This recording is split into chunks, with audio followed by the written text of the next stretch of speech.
Es nezinu, kā man tev to pateikt. Man aptiekā nepārdeva recepšu medikamentu. Man bija līdzi pase, persona apliecinošs dokuments, Latvijas Republikas pase. Es devos uz aptieku, lai iegādātos recepšu medikamentus. Man viņas nepārdeva. Man teica, ej mājās, zvani doktorim, risini jautājumu. Kas tad īsti tur notika? Sveiciens Sirsmies kanālā. Šodien parunāsim par to, kā iegādāties zāles citai personai. Latvijas Republikas likumdošana paredz to, ka ir iespēja iegādāties medikamentus citas personas vietā, arī tad, ja tie ir recepšu medikamenti, un ir vairāki scenāriji, kā tad to izdarīt. Viens no scenārijiem paredz to, ka mēs, jebkurš no mums, kas lieto e-veselību, varam deliģēt jebkuru citu individu, jebkuru citu personu, iegādāties medikamentus mūsu vietā. Tad jāautorizējas e-veselībā, jāatrod sadaļa, kur ir deliģējumi, un jānorāda šīs personas vārds uzvārds, personas kods, datums, līdz kuram mēs esam gatavi šo personu deliģēt, protams, arī pamatojošais dokuments, vai tā būtu pilnvara vai kāds cits dokuments, kas ļauj garantēt šīs tiesības. Un no tā brīža, kad e-veselībā šie dati ir ievadīti, uzreiz jau persona var doties uz aptieku un mēģināt iegādāties jums izrakstītos medikamentus. Aptiekārs e-veselībā redzēs, ka šī persona arī ir norādīta kā deliģētā persona, pārbaudīs personu apliecinošo dokumentu, jo tādā gadījumā ir nepieciešams tikai šis dokuments, un pēc tā arī varēs jums izsniegt nepieciešamos medikamentus. Taču būsim reāli. Cik liela daļa no Latvijas senioriem lieto e-veselību, spēj tur norādīt deliģētās personas, un vispār cik lielai daļai Latvijas senioru ir iespēja kaut kur autorizēties ar Smart ID, Mobile ID, e-ID, šo elektronisko identitāti.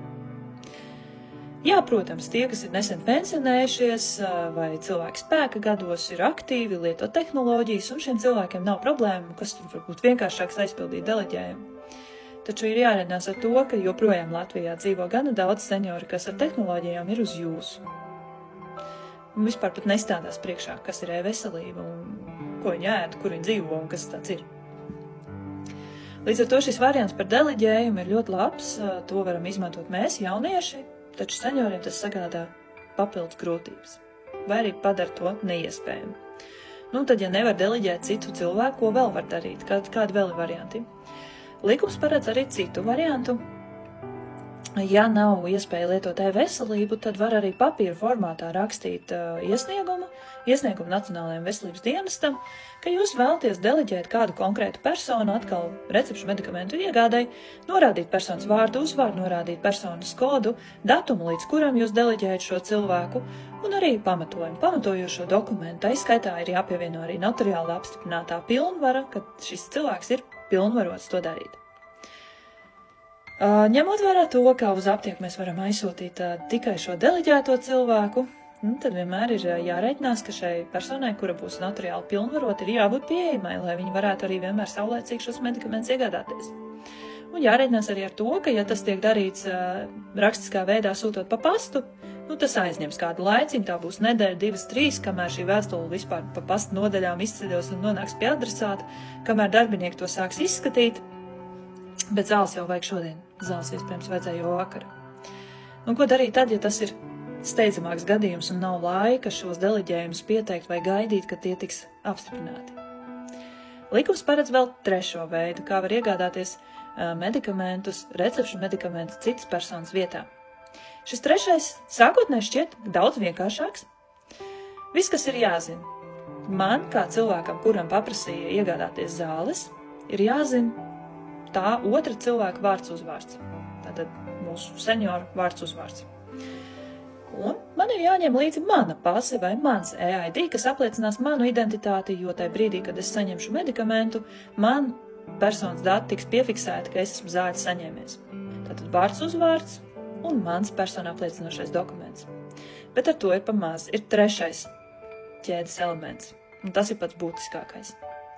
Lai farmaceits varētu jums pārdot recepšu medikamentu, kas ir izrakstīti citai personai, jums ir jāzina arī šīs personas e-receptes numurs, jeb ID numurs. Tātad jums uz aptieku dodoties ir jāsagatavo savi dokumenti, vārds uzvārds cilvēkam, par kuru jūs dodaties uz aptieku, un jāpiefiksē receptes numuri par kurām receptēm jūs esat nosūtīts uz aptieku iegādāties tās. Ja seniors vai jebkurš no mums ir bijis pie ārsta vizītē, tad ārstam var jau saulēcīgi brīdināt, ka pats nedosies uz aptieku, tā vietā to darīs cita persona, un lai ārsts parūpējas par to, lai šis recepts numurs tiktu rakstiskā veidā vai nu uzrakstīts izrakstā, vai nu izdrukāts no e-veselības, vai kaut vai kabinetā nosaukt šim pacientam, lai pacients to var pierakstīt. Jābrīdina uzreiz.